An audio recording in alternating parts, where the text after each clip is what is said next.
อยู่แถวอันบางน้ำเปรี้ยวมันก็บอกวัดไหนถามจังไหนมันก็บอกเขาว่าเขามาจากงวดหรอกเรียกเพิ่นหางวดแล้วนี่งวดที่หูปาติโทเด็กวิ่งตัวเดียวมันอันก็ที่หูนั่นเด้อหูโดยความบังเอิญอันน้องขายของอยู่ในตลาดมันก็ขับรถวินมันบ่บอกผู้ใดได้เข้าหูแต่อยู่น้ำมูเขาหูจะบอกวินน้ำกันครับบ้านในมือนั้นน้องลงอันประกาศดองขั้นรถนึงน้องก็เลยบอกให้วินมอเตอร์ไซค์2คนนั้นมาลงของให้มันอันมูมันน่ะบ้านเนี่ยก็เลยถามเขาว่าถือเลขบ่มันก็เลยว่าบ่บ้านนี่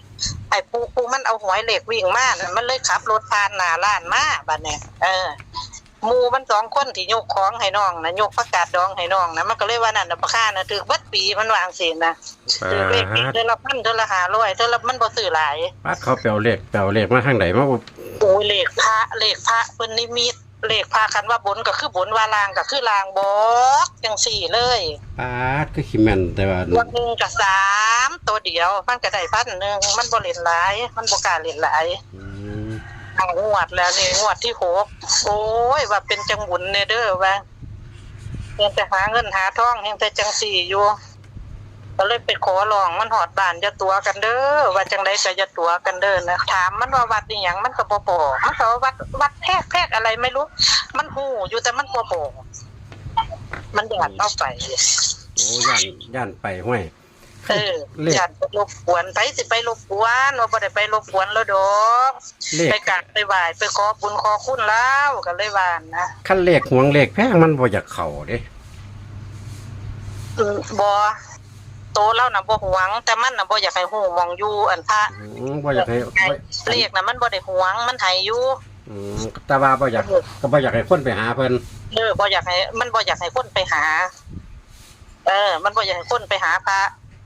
แต่เลขน่ะมันบ่หวงเลขน่ะมันได้มาแล้วเลขนั่นน่ะจังว่าสิโทรมาถามว่าอันเลขล่างพอแต้มน่ะที่ว่าสูตรบ่หลุดจักเทื่อนั่นนะมันมีตัวใดมันตัวใดเอาแน่ๆเลยนะอันว่ามันสิตรงกันบ่ติบ่แม่นว่าตรงคือบ่ตรงสิมาจับคู่ใส่นี่ล่ะคันมันบ่ตรงคันบ่จับบ่ตรงก็คือจับคู่ใส่กันได้เนาะก็วังนึงน้องได้มา2เนาะเลขมัน3มันได้มา3แต่ว่าบ่ทันฮู้จักกันอันงวดมันน่ะฮู้จักกันแต่ว่าบ่ฮู้ว่ามันเล่นเลขงวดบางนึงหันพอแต้มเพิ่นให้อันล่างเพิ่นให้2 3นี่มันออก3 2ก็บ่ได้ว่าเว้าถึงว่าอันเลขพอแต้มมันนะสิสูตรแม่นๆน่ะเอาล่างเป็นล่างบนเป็นบนเลยบ่เกี่ยวเด้เนี่ยเด็กของพอแต้มล่างเพิ่นมันมี3 5 8 9เด้5ตัวเดียวน่ะเห็นบ่มันติดกันมันเอาใส่กันบ่ได้มันให้มา5ตัวเดียวล่างน่ะมันก็ตรงของพอแต้มตัวพอแต้ม3กับ5แหมก็ยังว่า3กับ5มันก็มา3มันมา5แต่มันมา5เฮาสิจับเป็นตัวใดซั่นได้เดี๋ยวนี้แต่ว่าพอแต้มเพิ่นเอาสูตรให้เบิ่งมันก็มานํกันได้อยู่ที่3กับ5มานํกันได้ของน้องรัก10อ่ะ319หน่วยล่างน่ะ5กับ3มันบ่ค่อยมานํกันได้อ้ายมันเดียวกันมันสูตรนํกันได้นี่ตั้งแต่เฮ็ดมานี่เนี่ยมันบ่มานํกันจักเทื่อสูตรนี่นะ5กับ3มานํกันยากติบ่แม่นมานํกันยากคือมันอาจสิมาเฮาฟันธงบ่ได้ดอกคำนี้น่ะเพียงแต่ว่าตั้งแต่เฮ็ดมานี่นั่นมันเพิ่งมานํกันงวดเดียวตั้งแต่เฮ็ดมานี่เนี่ยตั้งแต่จำได้นี่นะเลขสูตรนี่นะสูตร1นั่นน่ะ319สูตรที่2น่ะ5กับ3มา1ตัวสูตรที่3น่ะ6กับ7มา1ตัว3สูตรเลขล่างเฉพาะล่างอย่างเดียวเด้เนี่ยแต่จังว่าโอ้ยสิเอาเลขจังไดเนาะใจเนาะนี่งวดนี้มันให้มาแล้ว5ตัวเดียวโอ้ให้5ตัวเดียวติ5ล่างซ้ำแล้วกลางเป็นล่างบนเป็นบนเด้อย่าไปซื้อบนซื้อล่างเด้ขี้ซื้อบนจังว่าหาเลขวิ่งหาคือสิเอาใส่ตัวถามว่าน้องรูดบ่น้องสิรูดแต่ว่าเว้าถึงว่าสิเอาตัวใดแน่นๆนักๆน่ะนะคันว่าหาตัวเดียวก็มันก็ตรงปู38ก็ให้หาตัวเดียวเด้น่ะเช่นบ่ปู38ก็หาให้กันเด้ เอ้าเพิ่นบ่จับคู่ให้บ่เลขล่างนี่ บ่เราบ่ เอ้า จับเราบอกตั้งแต่ว่าตัวเดียวเลยบักอันนี้มันเล่นเลขวิ่ง โอ้เขาวิ่งเขาวิ่งเอา เขาก็น่าเงินน้อยเงินบ่หลายมันก็เล่นแต่พอได้ใช้ อืม โอ้ยก็มันเป็นน้องน่ะมึงรวยโดนแล้วบ่ได้ท่านะ เนาะตั้ง5งวดเนาะ ว้ายหางวดนี่ครับบ่มีรถป้ายแดงเงินสดนี่มันก็ร้องเบิ่งเถอะว่าตื่นเนาะเบิ่ง อืมอันนี้คือเลขวิ่งล่างตัวเดียวหาตัวเดียว ล่างตัวเดียวเลขวิ่งบนหูบ่ตัวใด โอ้ เก้า โอ้เลขบนเก้าติ เก้าตัวเดียว บาดนี้เพิ่นจับคู่ให้บ่เลขบนก็ได้ บ่จับเราบ่จับเรานั่งนิมิตเลขนิมิตเลขได้มาจังไดคือบ่บอกบ่หันนี่หูเลยหูแต่ว่าได้ยินมันเปื่อยๆออกมาว่าเรานั่งนิมิตจังซี่นะคันว่านั่งนิมิตมันก็สิหลายเติบตัว เป็นนางเอาจังได้ตัวเดียว โอ้ยพระอันนี้อันพระเพิ่นอันถึงที่สุดของเพิ่นน่ะเพิ่นเห็นได้อายหลวงปู่อยู่เขาพนมรุ้งนั่นนะ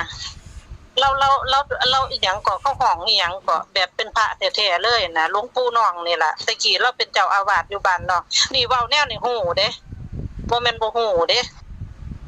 เคยนินทาเราเทื่อนึงกันบ่ได้นินทาทางสิเสียดอกเคยนินทาเราเทื่อนึงเป็นหยังน้องจะค่อยจับจุดใดว่าฮู้นะเคยนินทาเราเทื่อนึงว่าอันเข้ามาหาหลวงปู่ก็จังเข้าเอาของมาให้เราจักเท่าใดอย่างเป็นหยังเราคือบ่ให้พรเฮาจักเทื่อเฮอกับพากันเว้ากันน่ะนะบ้านนี้รอบสุดท้ายไประหว่างใดเราดังนางเล็ดน้ำข้าวนึงแล้วก็ว่าพนมมือขึ้นปู่สิให้พรแล้วว่าโอ้ยพากันหันหน้าเบิ่งกันปรับโปรด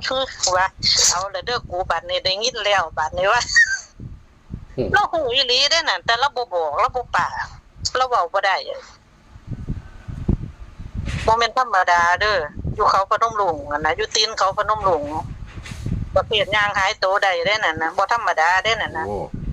โอ้ยอีหลีแล้วก็อาจารย์แล้วน่ะก็เป็นอันนี้ของอีโฟหลวงปู่เพ่งวัดประท่ายนั่นนะเบิ่งเบื้องหลังไปมาจังไดตะกี้อีพอไปบวชนำนั่นนะถ้าพอไปบวชนำถ้าพอเรามักเฮียนมนต์เราสิเฮียนมนต์หายโตคือหายโตคือหลวงปู่สวงน่ะนะครับเราหายโตได้ตัวหลวงปู่เพ่งน่ะตายเดียวกันกับปู่คุ้นตัวอันเราสิเฮียนมนต์หายโตบัดนี้หลวงปู่เพ่งเราก็เลยว่าอย่าเฮียนเท่าลูกหลานแล้วว่าถ้าพอเป็นเน้นน้อย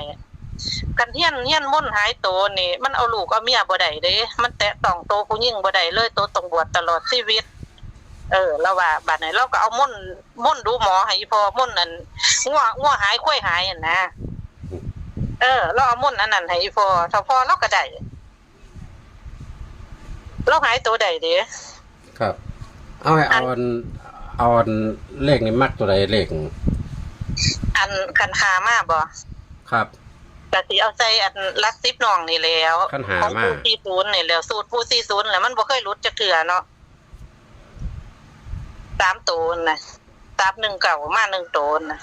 3กับ5อย่าไปหาซื้อใส่กันเด้อครับโอ้ยซื้อก็ซื้อได้แต่อย่าซื้อหลายพี่น้องเลขวิ่งแม่นๆเข้าหางวดได้พี่น้องเด้อเลขมีที่มาจากเกหน่อยข้องหาดได้พี่น้องเด้อหางวดยังพันเคยหลุดเพิ่นบ่จับคู่ให้แต่เลขวิ่งตัวเดียวแม่นๆเด้อพี่น้องเด้อบน9ล่าง5เด้อพี่น้องเด้อสายวิ่งสายแล่นห้ามพลาดถ้าพี่น้องเฮามีตัวดีๆตัวเด็ดเพิ่นก็ว่าให้หามาใส่บนนี่หามาใส่9ล่างให้หามาใส่หาเด้อพี่น้องเด้อนี่แหละเลขวิ่งตัวเดียวแม่นๆเข้ามาแล้ว5งวดได้พี่น้องได้เอาตามนี้ครับผมขอให้พี่น้องโชคหมานกันสู้ผู้สุขคนก็ขอบคุณเจหน่อยข้องหาหลายๆที่ให้แนวทางมาเนาะพี่น้องเนาะแนวทางดีๆให้มาเอาฝากกดไลค์กดแชร์กดติดตามสำหรับคลิปนี้สวัสดีครับผม